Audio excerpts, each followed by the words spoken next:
Good morning, friends. This is Ash here, WAT News, with an election and news update. Today is December the 14th, 2020, and we keep hearing rumors, more and more rumors about Chinese troops, right? So I wanted to cover this now because I've heard enough rumor and I've heard enough people talk about it that I believe that there is something to it. And I was watching Gene Decode last night.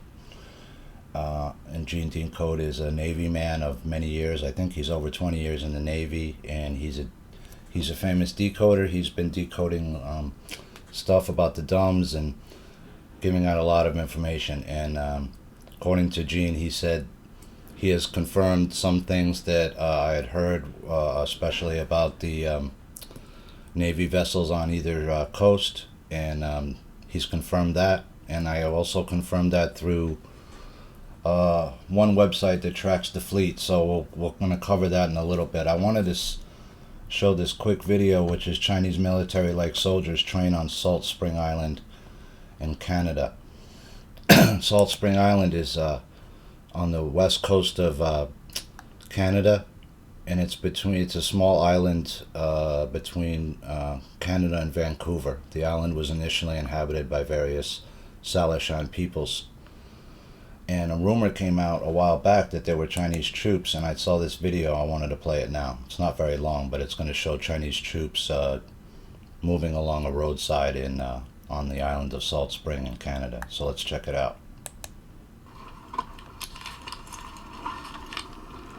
Military personnel on the road coming up. Check out this. Holy cow. Whoa. On Salt Spring Island, and they're all Chinese military. Wow, I wonder what it is. Chinese troops, right there, marching on the island.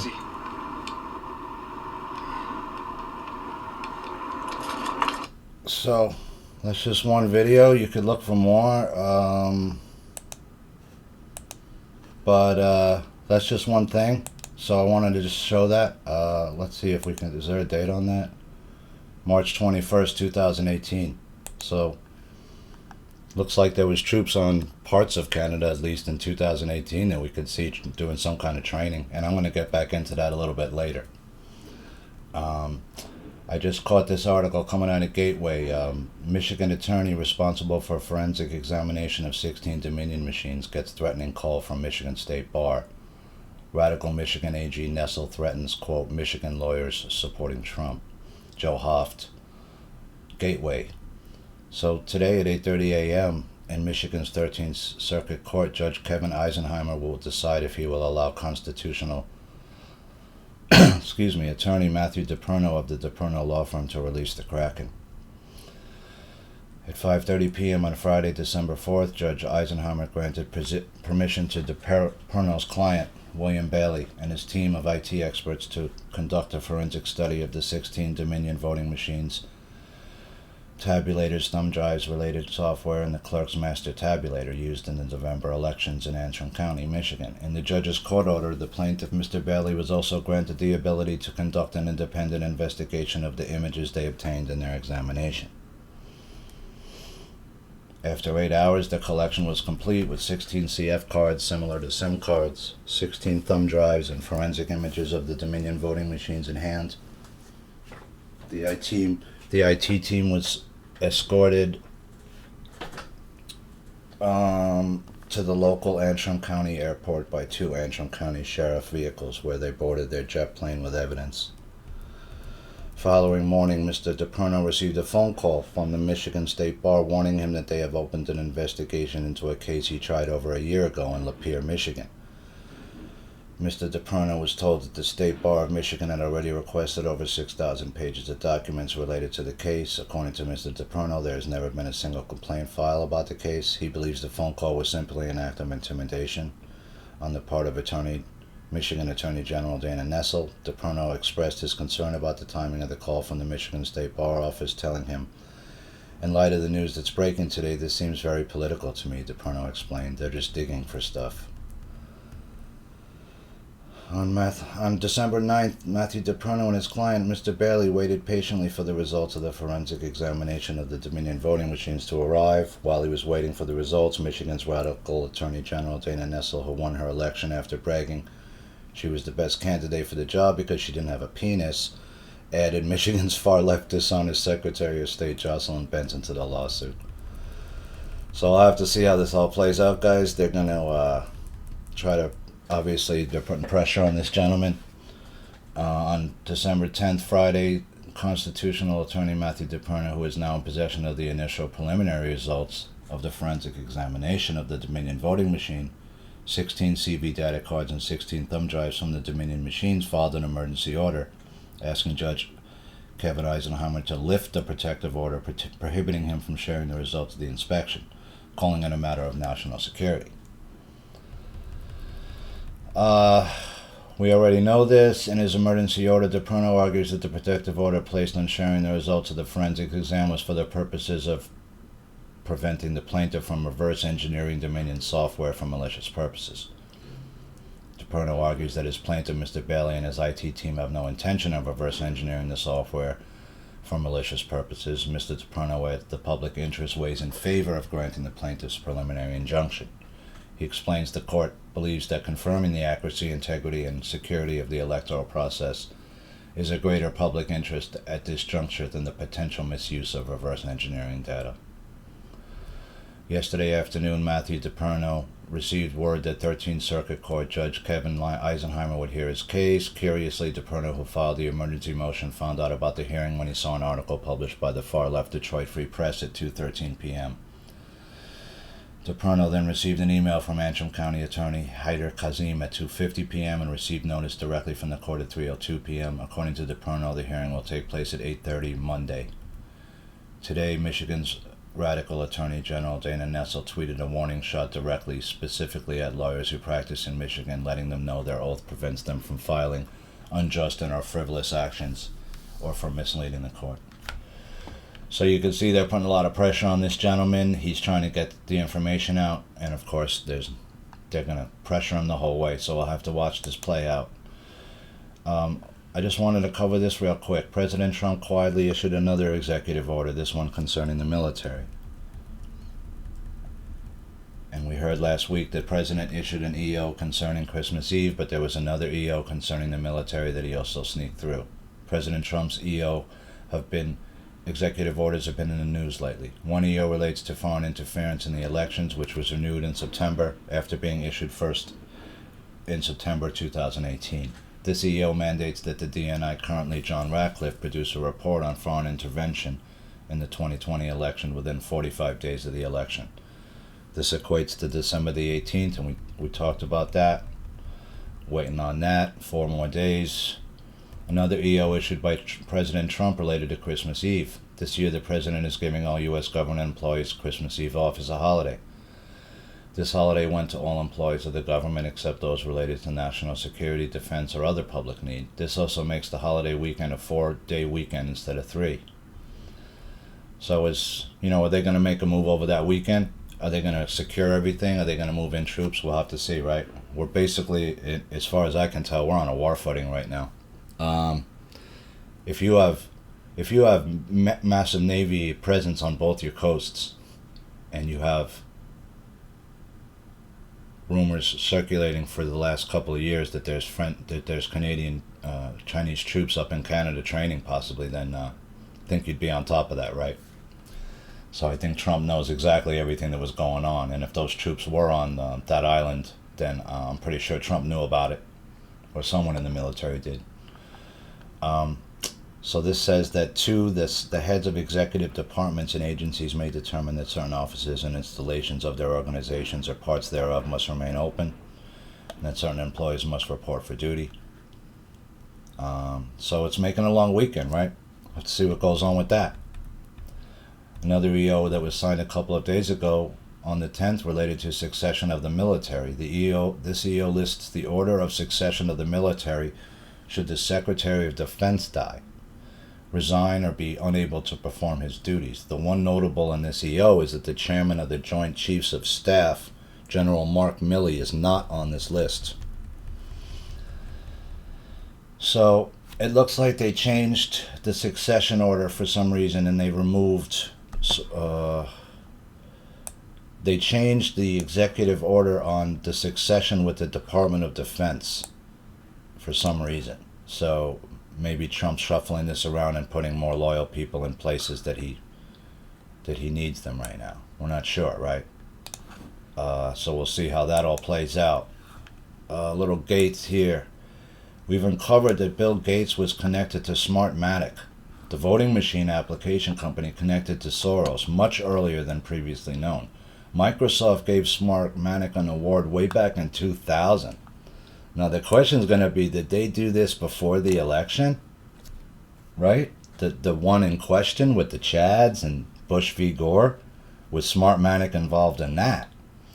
We reported that Bill Gates was connected to Smartmatic and its CEO back in 2015. Blast from the past, Smartmatic CEO introduces creepy Bill Gates at Global Citizen Conference, June 2015. Smartmatic software application was used in the voting machines to steal election for the dictators running Venezuela, and this year in the United States to steal the election away from President Trump. Read the explosive report on Dominion voting machines. But we didn't realize until today that Gates' relationship with Smartmatic goes way back to the year 2000. In a post we found in the Wayback Machine, Smartmatic reported that they received an award from Microsoft.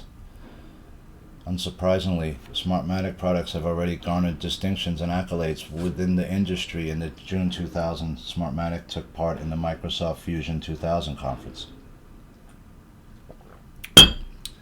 Sorry guys, Microsoft has expanded the audience for Fusion 2000, traditionally targeted to Microsoft Certified Solution Providers, MCSPs only, by opening its doors to all of its managed partners, making the event the largest worldwide gathering of valued Microsoft business partners and solution providers. Participants in this year's event will include nearly 5,000 MCSPs, independent software vendors, application and system integrators, and resellers. Fusion 2000 will outline for partners Microsoft's vision for the next generation of Intel technologies and provide them with highlights of Microsoft's latest products and implementation strategies. Smartmatic was a Microsoft Partner of the Year packaged application finalist, top 5 during Fusion 2000. In addition, Smartmatic's products were just recently named Industry Finest, the show's top 20 most important products of the August 2000 International Security Expo. Smartmatic devices are already popular with leading financial institutions, as evidenced by a recent network-wide contract with the European finance multinational Banco Santander and Latin American financial giant Corp Group. So here you could see the sort of beginnings of it all being laid out, right? We uncovered a similar post at Smartmatic at about the same time. Microsoft awards Smartmatic for technological innovation. So it was July 15, 2000, so it was before the 2000 election.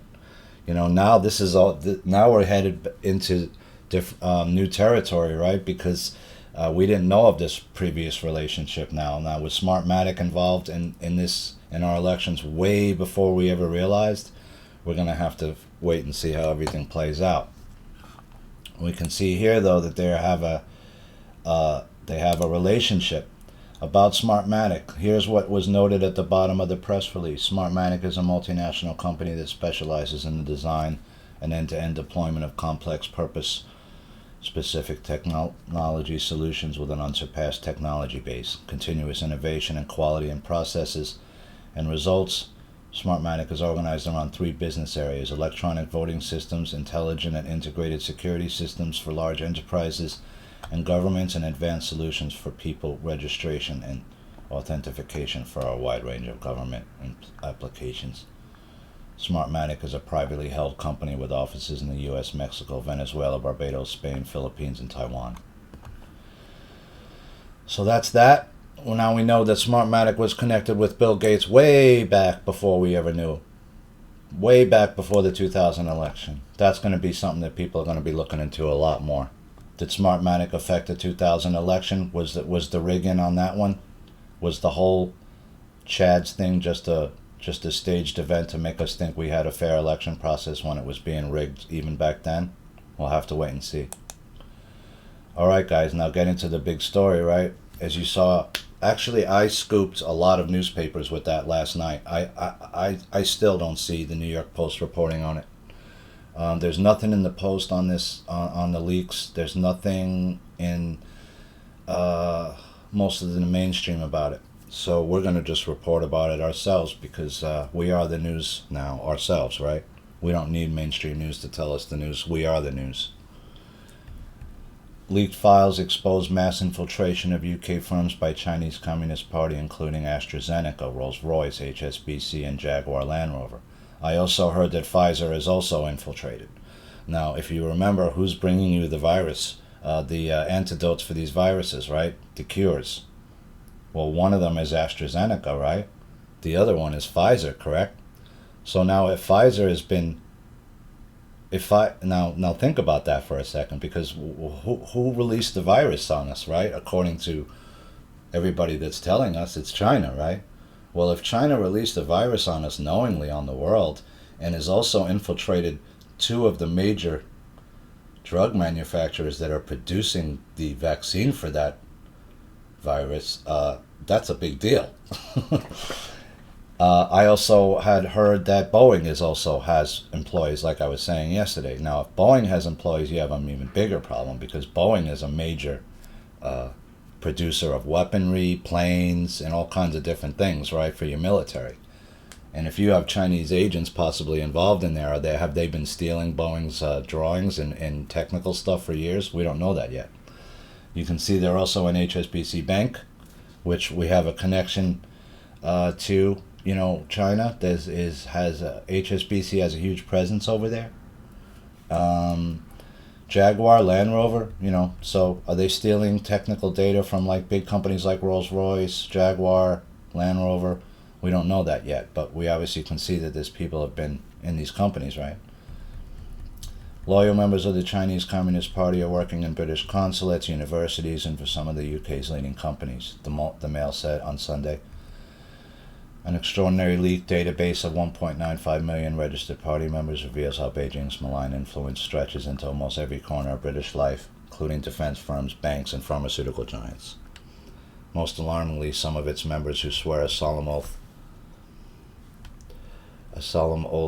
to, it's real early here, guys, and I lost my place, sorry. An extraordinary database, 1.95 million registered party members, reveals how Beijing's malign influence now stretches into almost every corner of British life. Most alarmingly, some of its members who swear a solemn oath to guard party secrets, be loyal to the party, work hard, fight for communism throughout my life, and never betray the party are understood to have secured jobs in British consulates. Among them is a senior official at the British consulate in Shanghai. Its headquarters is also home to intelligence officers from the UK security services. The official describes their role as supporting ministers and officials on visits to East China. The database was leaked on Telegram, the encrypted instant messaging app, and passed in September by a Chinese dissident to the Inter-Parliamentary Alliance on China, which comprises more than 150 legislators around the world who are concerned by the influence and activities of the Chinese government. So this is going to be a massive, massive fallout of this, and that's why the press isn't reporting on it. The intellectual property rights of different companies may be at stake. Military secrets could be at stake. So I'll let you read this full article. We kind of covered that already, so I didn't want to get into it too much. Let's listen to Pompeo. The well of our higher education institutions for its own ends. He's warning the governors. Those actions degrade our freedoms and American national security. If we don't educate ourselves, if we're not honest about what's taking place, we'll get schooled by Beijing. The Chinese Communist Party knows it can never match our innovation. A state-owned enterprise, its authoritarian regime, it is a government-centric focus. That's why it sends 400,000 students a year to the United States of America to study. 400,000 students a year studying in our universities come from one country. It is no accident. The Chinese Communist Party deploys dollars just as much as it does cloaks and daggers to get its hands on valuable knowledge. There are many American scholars, often doing research funded by American taxpayers, that have been lured into the Chinese Communist Party's talent recruitment programs. The CCP pays them what is for them a fortune to do research related to their current fields for or in China, and then often uses the fruits of their brainpower to build its military strength. Students from China at American universities also live in fear that their families back home will be arrested, will be interrogated, tortured, or worse because of the things they say in an American classroom. But look, the CCP doesn't just target Chinese nationals. They want to influence American students as well. Professors and administrators too. Look, they know that left-leaning college campuses are rife with anti-Americanism and present easy targets for their anti-American messaging. That's why they planted Confucius Institutes on our campuses. And under President Trump, our State Department has made very clear these Confucius Institutes are literally up to no good. The U.S. Department of Education, over the last years, has found that schools have taken an estimated $1.3 billion from China since 2013. That's just what we know about. Like so many, like Columbia, so many schools that have failed to report the true amounts. What more? What more bad decisions will schools make because they are hooked on Chinese Communist Party cash? What professors will they be able to co-opt or to silence? What theft and espionage will they simply overlook? What business deals will get done as a result of that? But we need your help. We need help of students, we need help of faculty, we need help of administrations all across America. We need trustees to police their endowments and the deals their universities are striking with the CCP and CCP-backed groups. We need administrators to close Confucius Institutes and investigate what so-called student groups backed by the CCP money are actually up to on their campuses. The government will help, but we need people to assist us. We need researchers to be vigilant against fraud and theft, and the academic community to reject the CCP's financial siren songs. The Chinese Communist Party has a mission set. We only need to listen to General Secretary Xi Jinping's vision for global hegemony and the capacity that he has developed to actually execute. He has capability and intent. Those are the things that present risks to Americans, so we have a responsibility to take on these hard problems, to protect American freedom, to welcome citizens who want to come study at our universities from all across the world, but do so with an eye towards making sure that we do all the things that we are duty-bound to ensure that we protect. So there you go. You know, this is what was Kennedy talking about back in the day, right? Covet means, right? Infiltration. That's what's been happening to us for a long time with China, right? And other countries. And if you look at the moves of Obama, you could see that he allowed that, and he allowed our country slowly to become infiltrated and our manufacturing base and other things to be shipped off to China, right? And he even told you that's never coming back, right? Because that was the plan. It was never going to come back. They wanted to destroy the United States in the 16-year plan. And the first way to do that is you have to remove its manufacturing base, which is its strength, right? We can make anything we want. We showed that in World War II, right? And so did Russia. That's why they couldn't be beaten. They just made so many planes and tanks that it didn't matter how many you destroyed. They had a base set up that they can make more tanks than you could destroy and more planes than you could destroy. So how do you beat a person like that? You can't, unless you nuke them. So, anyway, while there's no evidence that anyone on the party membership list has spied for China, and many sign up simply to boost their career prospects, experts say it defies credulity that some are not involved in espionage. I mean, yeah, if you have 2 million people, right, some of them have to be involved. And that's really the issue, right? How much have we been infiltrated by China in the past maybe 20, 30, 40 years? And how much of that was allowed to happen and because it was part of this plan that these people had to destroy the United States? And you know, the question's going to be, are there Chinese troops up in Canada? Were they being allowed to train there? Because if they were, that could be considered an act of war, right? Especially since you're the country that borders us and we have open border with you. And I also heard those rumors that there were Chinese troops massing down in Mexico for years. You know, we've heard that they were going to hit us with a double pincer, right?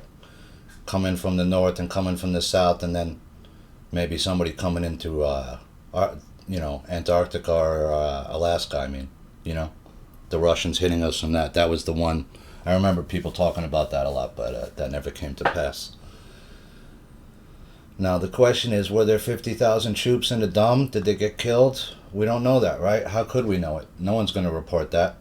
The F-16 that crashed, we don't know if it crashed or it was shot down, right? So there's a lot of stuff we don't know, but let's try to piece together some stuff that we could figure out, right? And I'm going to get to that in a minute. I got a lot of stuff to cover here, guys. I'm going all over the place today, and my computer is not the fastest, unfortunately, so sorry about that. So this is an article, War is Boring, medium.com. The Chinese are coming, the Chinese are coming. From medium.com. The Chinese are coming, secret Chinese bases in Canada and Mexico. We take a closer look. This is all the way back from 2013. Chinese People's Liberation Army has nearly 1 million combat troops in Canada and Mexico. It has a network of bases throughout North America, flies military transport aircraft over Southern California at night, and is preparing for the eventual takeover of America. Worst of all, the perfidious President Barack Hussein Obama, in a stunning act of treachery, has given permission to the People's Republic of China to attack. Is this fiction, some sort of take on the Red Dawn movies? Is it some feverish right-wing dream, or just complete and utter bullshit? On the contrary, some would argue this is the honest-to-God truth. Maybe they're not personally sold on it 100%, but the evidence is pretty interesting. It's something to think about. Hey, it's just what they were told. Troops of the Warsaw Pact, Goon Squad of the New World Order. During the 90s, there were persistent rumors that the UN, in cahoots with then-President Bill Clinton, was readying a takeover of America in order to fulfill the promise of the New World Order. Federal Emergency Management Agency was building concentration camps in states like Colorado, Wyoming, and Alabama for undesirables. Millions of body bags are being stockpiled at these camps for those deemed incompatible with America's new overlords. Forcing the New World Order would be the armies of the former Warsaw Pact, Russians, Ukrainians, Czechs, Poles, and other heartless enemies of freedom that were either in the U.S. for military exercises or secretly snuck en masse into the country. They even brought their crappy armored vehicles with them. I was once told that someone unnamed but credible had seen Soviet-made BRDM armored cars in Colorado during an exercise to simulate the rounding up of American citizens. The takeover of America was going to happen any day now. Fast forward to 2013, the foreign takeover never happened, right? Wrong, it was just delayed. Invasion and occupation is still imminent. China, the story goes, has built military bases in Mexico and in Canada as well, according to some. The reasoning for this varies, but it's usually so that China could launch a surprise invasion of America when the opportunity presents itself. When America defaults on its debt and the economy crashes, the U.S. military will disintegrate and the People's Liberation Army will streak in and take over. A more wild version of the story is that the invasion force is an asymmetric response to American forces in the Asia-Pacific. Should the Americans try to intervene in the Chinese invasion of Taiwan, the Chinese could counter by attacking the United States directly. Exact numbers of Chinese troops fluctuates with different sources, but is alleged by one video blogger or vlogger to be 300,000 troops in Canada and 600,000 in Mexico, nearly 1 million. The Trucker. Almost all Chinese invasion conspiracy videos include this one, recount the story of the Trucker. The Trucker is an American bigwig driver who was contracted to bring a load of food and groceries to an address 60 miles south of Nuevo Laredo, Mexico. The trucker drove to the address in Mexico provided and was led into a secret Chinese base. While Chinese soldiers unloaded the food from his truck, the trucker realized that there were 10,000 Chinese armored vehicles parked there, which he determined by counting the rows. Each Chinese armored vehicle could hold between 8 and 10 men. The Chinese troops were living in shipping containers. He was very worried about what he saw. Name of the trucker is never given, but since everyone knows his story, he must exist. So, how do you count 10,000 armored vehicles from the ground? Secret base found. A lot of information, right? We're not sure what's true and what isn't, guys. So I wanted to cover it, but I don't know if it's true. So I'll have to say right now that we're not sure. I found this article from the Post. Canada PM Justin Trudeau was upset over cancelled invite to Chinese troops December the 11th, 2020. So there was an invitation. Canadian Prime Minister Justin Trudeau invited Chinese troops to conduct cold weather training in Ontario last year, and was upset when it was cancelled by Canada's defense chief.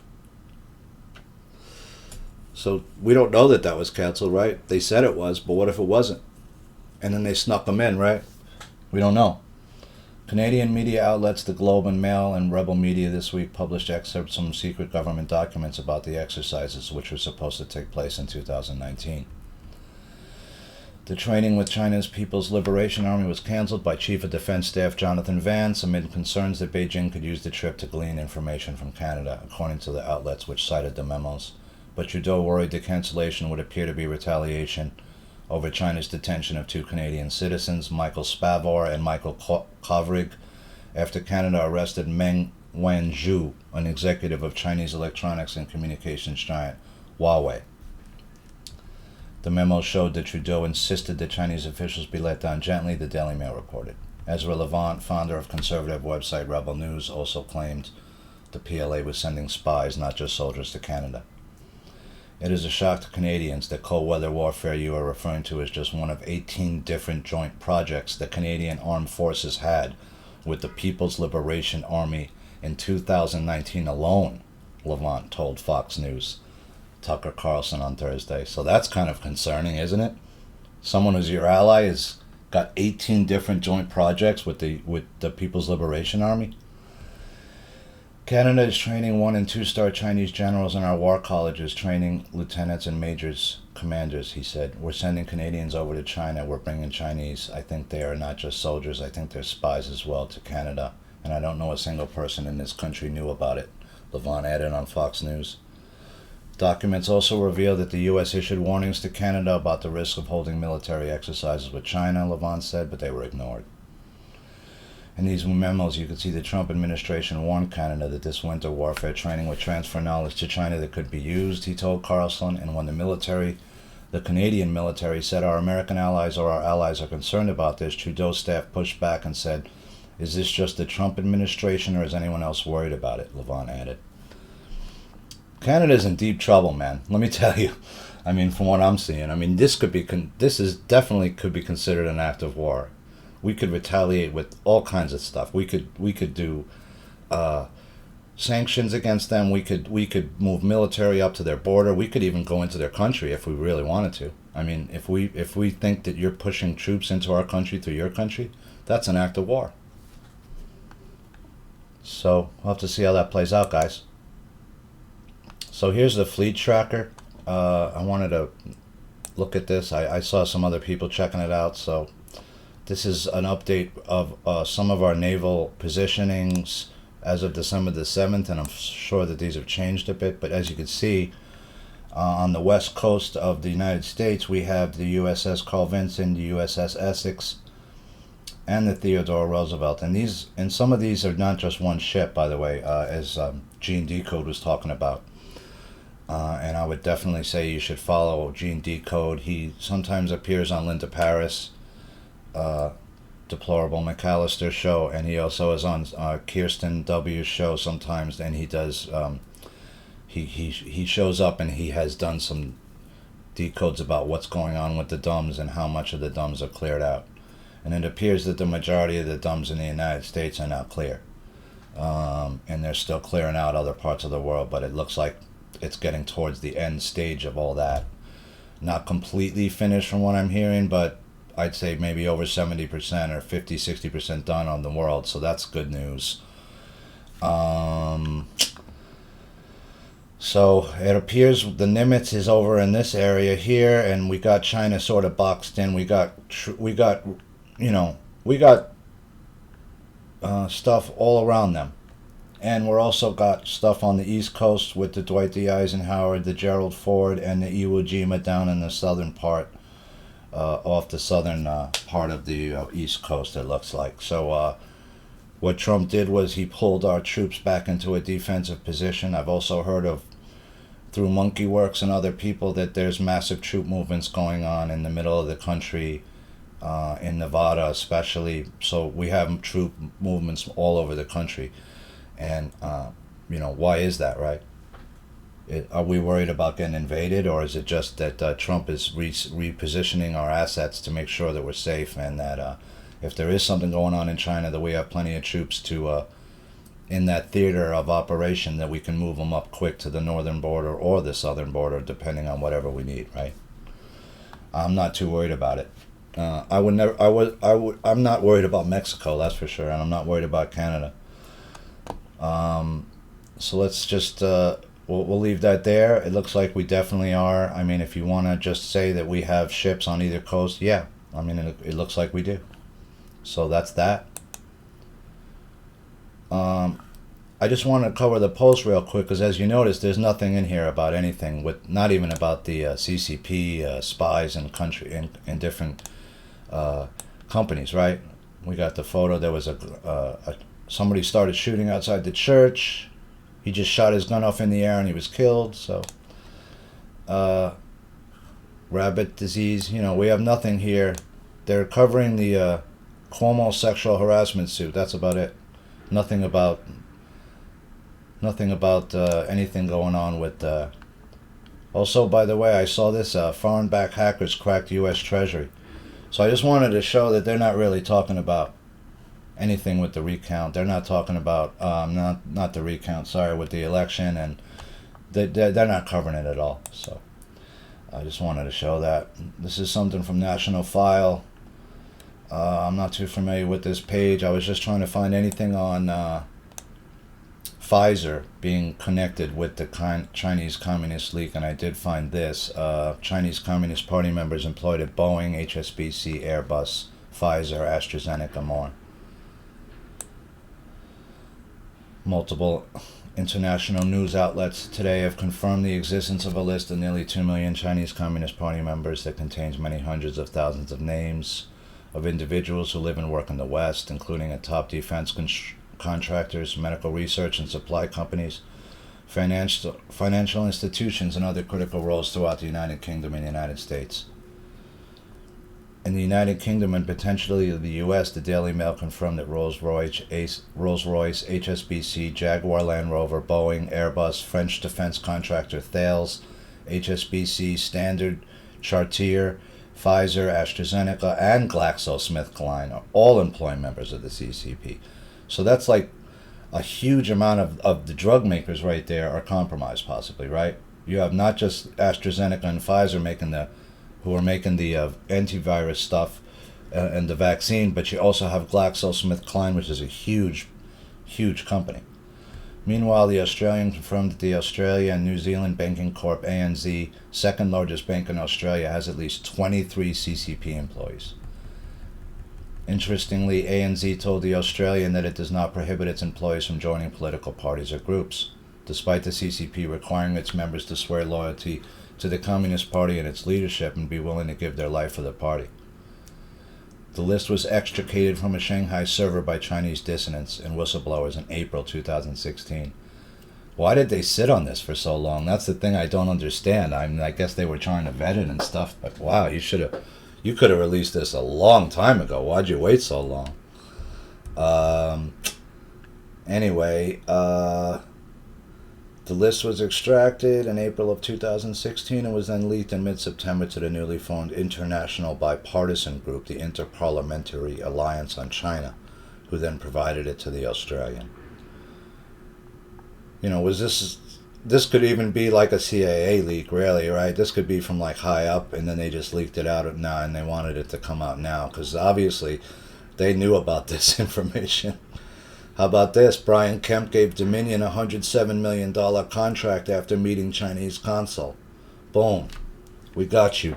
We got you now, Kemp. It looks like starting to lead back to you and maybe doing something with China, right?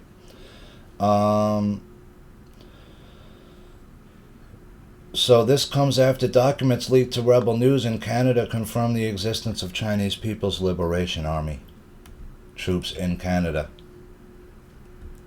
where Prime Minister Justin Trudeau invited the PLA to conduct cold weather training. So it looks like he invited them for cold weather training and was that really so they could secretly move a whole bunch of troops into China and to try to invade us? It's starting to look like that. Here's a little update from Sky News. I wanted to update this and check it out about the Chinese Communist Party. It shouldn't surprise anyone that the Chinese Communist Party has been placing its members in strategic government and commercial positions around the world. They've been actively infiltrating key Western organisations for a long time. Now in Australia, they have effectively bought some of our universities and our academics. They have sought to influence politics through donations, candidate support and staff placements too. We know that hundreds of Chinese government spies come here every single year, mixed amongst the horde of tourists. And the Chinese Communist Party are also responsible for repeated cyber attacks on our intelligence and security services, including, notably, Parliament House and ASIO. We also know that the Chinese have brought their way into influence at the very highest levels of government through cash for access schemes, reaching right up to the presumptive next president of the United States. That's Joe Biden, aka the big guy. Now, because we know all of that, and because we know how petulant and nasty communists can be, we can take precautions to protect ourselves. That's what makes the leak of the 1.9 million Chinese Communist Party members' details so illuminating. But it also shows just how unintelligent some of our supposed intelligence services can be. How is it that at least one Chinese Communist Party member comes to be working in the Australian Embassy in Beijing? Isn't that like inviting a red fox into a hen house? The official explanation is that the hire of Chinese nationals has to go through a Chinese government agency. It's called the Shanghai Foreign Agency Service Department. And Australia's been hiring staff through that agency for at least 5 years. Now, I may be just simplifying this, but who could have thought that using a Chinese Communist Party front company to hire staff might actually throw a few Chinese spies and CCP members into the mix? Personally, I'd be surprised if anyone put forward by this company wasn't really an agent of Communist China. Now, it may well be that our own intelligence agencies are all over this, but I do wonder how many Australians, personally hand-vetted by our own government, are working in the Chinese embassy here in Canberra. I suspect the answer is zero. And one could imagine the outcry from the Chinese government itself if we insisted they did what they're making us do. This is just another example of how China plays by different rules to the rest of the world. And as increasing numbers of nations turn a blind eye to the double standards and the hypocrisy, usually for financial reasons, the Western world is sealing its own fate. Okay, so that was pretty interesting. Well done piece, little hit job, whatever. So there's that. Sorry, I don't want this to play, so I'm waiting to see what happens. Anyway, I'll just shut it down. So I was trying to track down this story, and I here's the problem I have with it, right? 50,000 Chinese soldiers were bombed and killed in Maine, dark outpost, Hal Turner. It seems to be that this was the person that came from this person, Hal Turner, who I'm not familiar with, and I don't know the veracity of his information. So I'm slow to want to report that because I don't see how we can actually confirm that story, right? It's, as far as I can tell, we can't. So, I could look at all these pages, but none of them are any news source that I'm familiar with, right? Ashtar Command Crew, Tiger droppings I've seen before, but I don't know the veracity of what they're printing up, That's the problem, and the mainstream won't cover it, so how do you know what's going on, right? You don't. You can look into this stuff, but how much, where's the information coming from? We don't know, right? So anyway, this is Tiger droppings, not really much here. So I just wanted to show you that there's really not much info on this that you can sort of look. So I tried to look at earthquake tracker because I noticed that there was a lot of earthquakes going on up in Maine. And if you can see the locations of these particular, there's about 5 different spots, right? So if you look back at the last month, 5 days ago there was a 2.4 and a 3.0 at 7 kilometers and 5 kilometers deep. That's pretty deep down in the earth. Could there be a dome getting hit by a bunker buster bomb, which is what they said? Maybe. Could that cause a 3.0 or a 2.0? Maybe, yeah.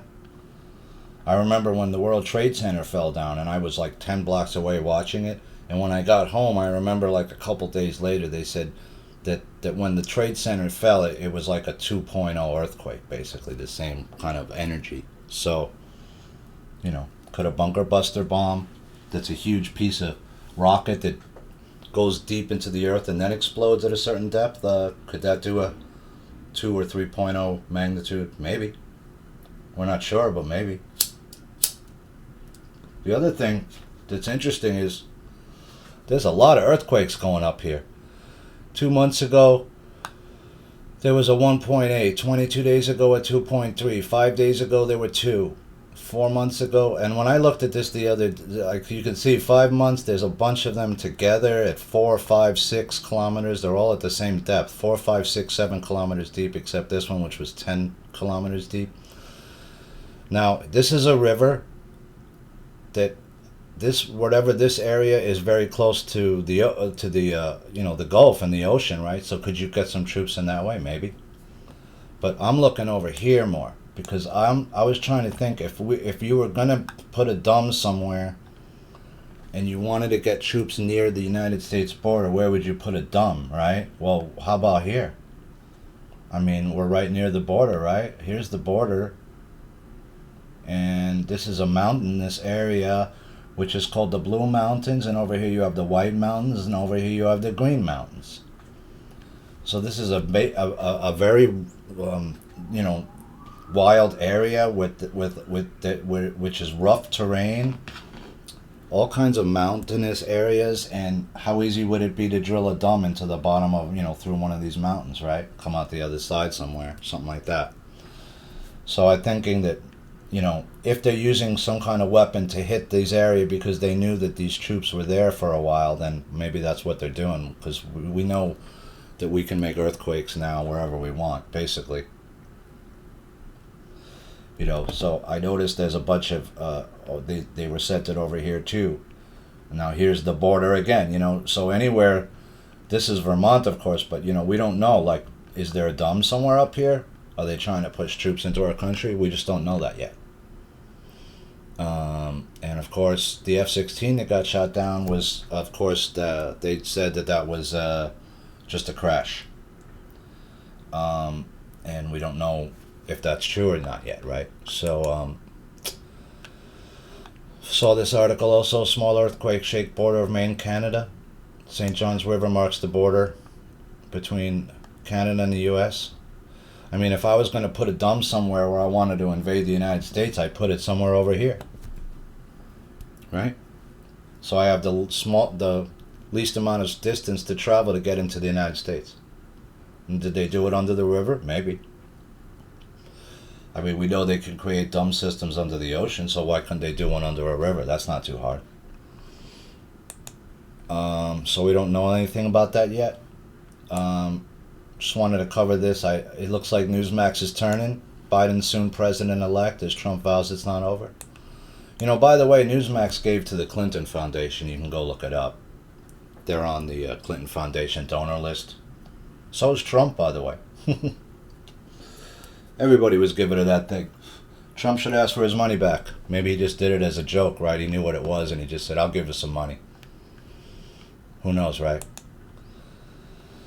That's about it, guys. I don't know. I was looking up Salt Spring Island. Salt Spring Island, where the original troops were said to have been 2 years ago, is an island is one of the Gulf islands in the Salish Sea, sorry, between mainland British Columbia, Canada, and Vancouver Island. The island was initially inhabited by various Salishan peoples before being settled by immigrant pioneers in 1859, at which time it was renamed Admiral Island. So, we don't know, guys. There's a lot more that we don't know than we know, I guess, right? But what we're starting to see is that Canada did something here. They acted against our interest, and if Canada allowed Chinese troops into their country, that's an act of war. Trudeau's got to have a lot to pay for if that's the case, and we don't know that yet, but it's beginning to appear that we're not just moving all these troops around for no reason, right? And if you follow the keyboards, he went into this, and Dave covered it yesterday in X22, so if you missed X22 yesterday, definitely go try and catch his show, because it was a super important one. And he was going into detail about what he thinks is going on. And the other thing is if you remember back to, there was a bill put forward where they wanted the UN to come in, seize all the guns, right? Have UN troops in every major city on the street corners, and then they were going to start taking your guns away, right? And the only way that they could try to do that is with U.S. troops that were armed in the major cities, right? So was this part of the plan? Was Obama going to let these guys walk in and walk right into our country and take it over? And by the time we figured it all out, it would have been too late. Maybe. We don't know. It's starting to appear that way to me, though. Because if you look at the 16-year plan, how does it end? It has to end with America being subjugated in some way. And I don't know if you could just do that financially. You'd have to do it at some point militarily as well, I would think, right? Well, that's just my take on it, guys. But, all right, so we'll stay frosty, and we'll see how everything plays out, guys. There's a lot of information dropping this week, I'm assuming, a lot. So, these are major revelations now, right? You have possible Chinese communist operatives in the drug companies, and the people that are putting out the vaccine that you're about to take, or some people are about to be forced to try to take. I don't think that's going to play out too well. In New York, it's not looking good. They're trying to get information out to people and get people comfortable with it. But the reality is, nobody believes you and trusts you, and they never did. So why would I take your vaccine now if there's a 98% survival rate, right? 98% sounds good to me. So I'll just, I won't take your vaccine and be forced into it. Question's going to be, how are they going to try to force us into it? And at what point will the people rise up and say, I do not consent, my body, my choice, and I'm a sovereign human being in this world, and I choose not to take your vaccine. So that's where we are, friends. Just wanted to tell you all this info today. I'll probably be back later in the day with a second report if more information is coming out. So with that, guys, I wish you a beautiful Monday. This is Ash, WAT News, signing off for now.